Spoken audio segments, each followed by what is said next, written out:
Hello साथियों, मेरे इस चैनल पे आप सभी का एक बार फिर से स्वागत है।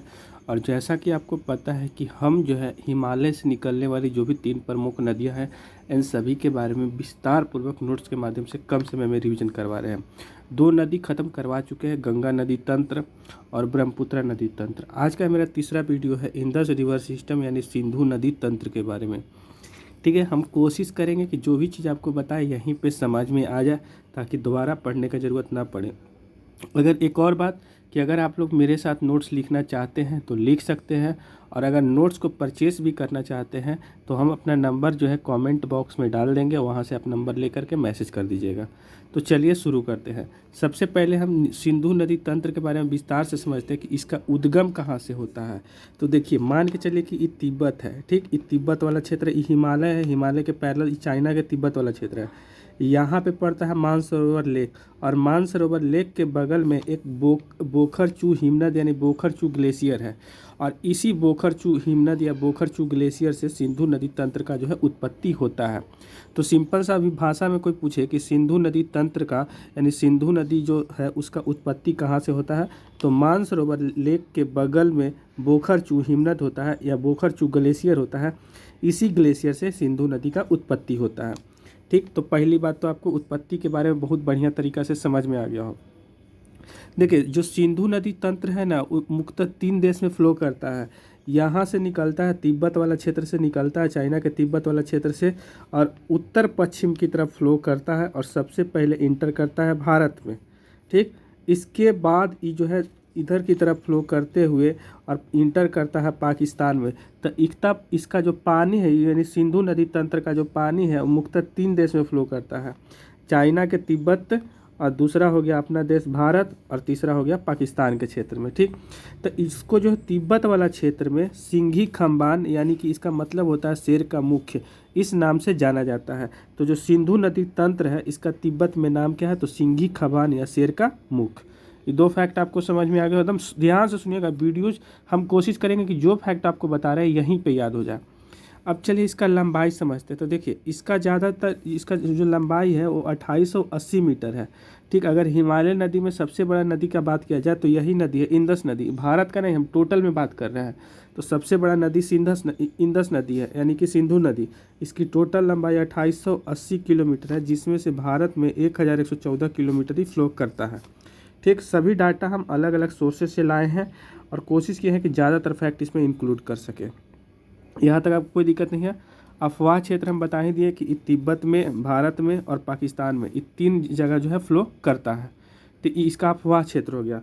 अब चलिए भारत में इसका हम प्रवाह क्षेत्र पढ़ते हैं कि भारत में ये कैसे फ़्लो करता है।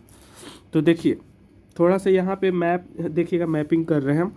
ये मान लीजिए कि बोखारचू हिमनद है, ये मानसरोवर झील के बगल में तिब्बत में बोखारचू हिमनद है, और यहाँ से ही निकलता है और उत्तर पश्चिम की तरफ फ़्लो करते हुए सबसे पहले ये लद्दाख में इंटर करता है। तो जो लद्दाख में इंटर करता है वो कहाँ पे गिरता है, तो एक जगह है जिसका नाम है दमचोक। ठीक, लद्दाख में ही एक जगह है दमचोक नामक स्थान से ही भारत में ही प्रवेश करती है, और ये केवल लद्दाख के लेह जिला में ही फ़्लो करती है। याद रखिएगा कि एक लद्दाख श्रेणी और दूसरा जास्कर श्रेणी। तो ये लद्दाख श्रेणी और जास्कर श्रेणी के बीचों बीच जो है ये फ़्लो करती है।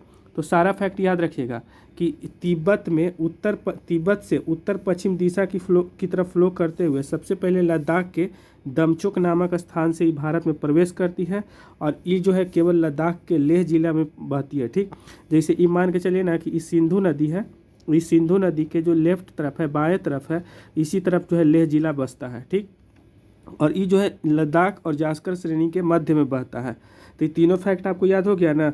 बोखारचू हिमनद से निकलता है और उत्तर पश्चिम की तरफ फ़्लो करते हुए लद्दाख के दमचोक नामक स्थान में प्रवेश करती है, और लेह जिला में केवल ही फ़्लो करती है। और ये फैक्ट याद रखिएगा कि जास्कर और लद्दाख श्रेणी के बीचों बीच फ़्लो करती है।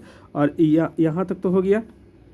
फिर जैसे ही बुंजी के पास पहुंचता है तो वहाँ भारत के सबसे बड़े गहरे जॉर्ज का निर्माण करता है, जिसका लगभग ऊंचाई 5200 मीटर है। तो ये सारा फैक्ट आपको एक दूसरे से रिलेट करके याद कीजिएगा ना, तो थोड़ा आपको जल्दी याद होगा। तो ये पूरा फैक्ट आपको याद हुआ दोस्त? बताइए कमेंट करके, फिर से एक बार बता दे। देखिए, ई है मान लीजिए कि मानसरोवर लेक, इसके बगल में बोखारचू हिमनद है, ये तिब्बत में पड़ता है। इसी तिब्बत से इसका उत्पत्ति होता है सिंधु नदी का, और ये जो है उत्तर पश्चिम की तरफ फ्लो करते हुए सबसे पहले लद्दाख के दमचोक नामक जगह में पहुंचती है, और इसके बाद ये जास्कर श्रेणी और लद्दाख श्रेणी के मध्य से होते हुए फ्लो करती है। और याद रखिएगा कि लेह भारत के लद्दाख के केवल लेह जिला में ही फ्लो करती है, उसके बाद वो आगे जा करके और पाकिस्तान में पहुँच जाती है। तो ये सारा फैक्ट याद रखिएगा। अब वही चीज़ लिखे है कि तिब्बत से उत्तर पश्चिम दिशा में बहते हुए लद्दाख के दमचोक नामक स्थान से भारत में प्रवेश करती है, लद्दाख के केवल लेह जिला में बहती है, और तीसरा लिखे हैं लद्दाख श्रेणी और जास्कर श्रेणी के मध्य में फ्लो करती है, और चौथा ये बुंजी के पास ही भारत के सबसे बड़े गहरे जॉर्ज का निर्माण करते हैं। तो चारों फैक्ट आपको मैपिंग के थ्रू भी बता दिए, नॉर्मल तरीका से भी बता दिए। अब यहाँ से फ्लो करते हुए अब सीधे पाकिस्तान में पहुँचती है। तो पाकिस्तान में अब इसका फ्लो के बारे में देखेंगे। तो चलिए पाकिस्तान में, एक मिनट, पेन है इधर तो हटाते हैं। अब देखिए इधर तो पहुंच गया, अब यहाँ तक लद्दाख से अभी सीधे ही निकलती है और पाकिस्तान में इंटर कर जाती है। पाकिस्तान में एक जगह है चिल्लास के पास, एक जगह है दर्दिस्तान क्षेत्र। तो यही चिल्लास के पास, पाकिस्तान के चिल्लास के पास दर्दिस्तान क्षेत्र से यह फ्लो करते हुए पाकिस्तान में मुड़ जाती है। ठीक है, तो कहाँ सबसे पहले कहाँ, तो चिल्लास के पास दर्दिस्तान क्षेत्र से ही कहाँ पे प्रवेश करती है, पाकिस्तान में। तो फिर पाकिस्तान में फ्लो करते हुए अंत में, और इसके बाद इसका जो है ना आगमन मैदानी क्षेत्र में होता है। तो कहाँ पे, तो एक मिनट, ये मैदानी क्षेत्र काट लीजिए, इसका मतलब अति अंत में कहाँ होता है, इसका बात यहाँ पे ये है।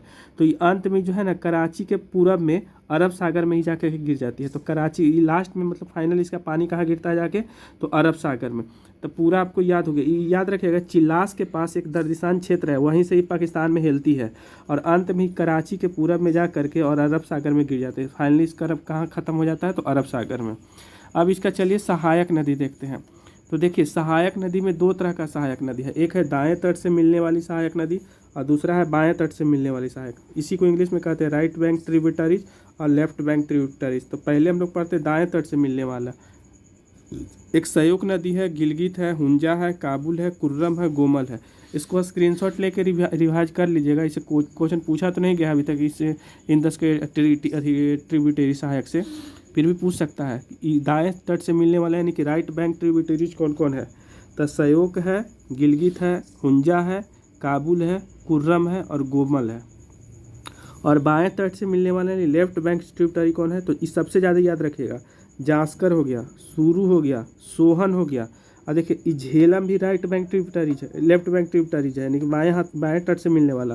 और झेलम का उत्पत्ति जो है ना वेरीनाग तट से होता है, जो कि जम्मू कश्मीर पड़ता है। तो वेरीनाग झील से जो है झेलम नदी का उत्पत्ति होता है। इसके अलावा चेनाब भी बाएं तट से मिलने वाली नदी है, और इसका उत्पत्ति बारालाचा दर्रा से होता है, जो कि हिमाचल प्रदेश में है।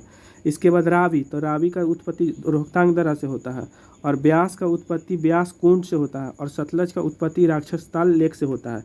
तो ये सभी के सभी जो नदी है ना वो बाएं तट से मिलने वाले इंदस में, और इस सब है दाएं तट से। इसको स्क्रीनशॉट लेके एक दो बार रिवाइज कर लीजिए, क्योंकि यहाँ से क्वेश्चन बहुत ज़्यादा एग्जाम में आता है। और लास्ट है मेरा इंदस वाटर ट्रीटी, यानी सिंधु जल समझौता, इसी को कहा गया है सिंधु जल समझौता। फैक्ट याद रखिएगा ना कि जो सिंधु जल समझौता है वो कराची में हुआ था। कहाँ पे हुआ था, कराची में। वर्ल्ड बैंक करवाया था समझौता, कौन करवाया था, तो वर्ल्ड बैंक। और कब हुआ था, तो 1960 में हुआ था। किसके किसके मध्य हुआ था, तो भारत और पाकिस्तान के मध्य हुआ था। इंदस वाटर ट्रीटी यानी सिंधु जल समझौता कराची में हुआ था, वर्ल्ड बैंक ने करवाया था 1960 में। और इसमें भारत की तरफ से भारत के उस टाइम के तत्कालीन प्रधानमंत्री पंडित जवाहरलाल नेहरू, और पाकिस्तान के तरफ से पाकिस्तान के तत्कालीन जो प्रेसिडेंट थे वो आयुष खान, ये दोनों जो है इसमें भाग लिए थे। ठीक है, इसका निष्कर्ष क्या निकला था कि जो पूर्वी नदी है जैसे रावी, सतलज, ब्यास, इसका पानी भारत इस्तेमाल करेगा, और इंदस, झेलम, चेनाब, इसका जो पानी है पश्चिमी नदी, सब ये सब पूर्वी नदी था, ये सब पश्चिमी नदी है, तो इसका पानी जो है पाकिस्तान इस्तेमाल करेगा। तो यही था सिंधु जल समझौता। उम्मीद करते हैं कि पूरा आपको इंदस रिवर सिस्टम समझ में आ गया होगा। वीडियो कैसा लगा कमेंट करके और चैनल को सब्सक्राइब करके ज़रूर बताइएगा। बाकी धन्यवाद।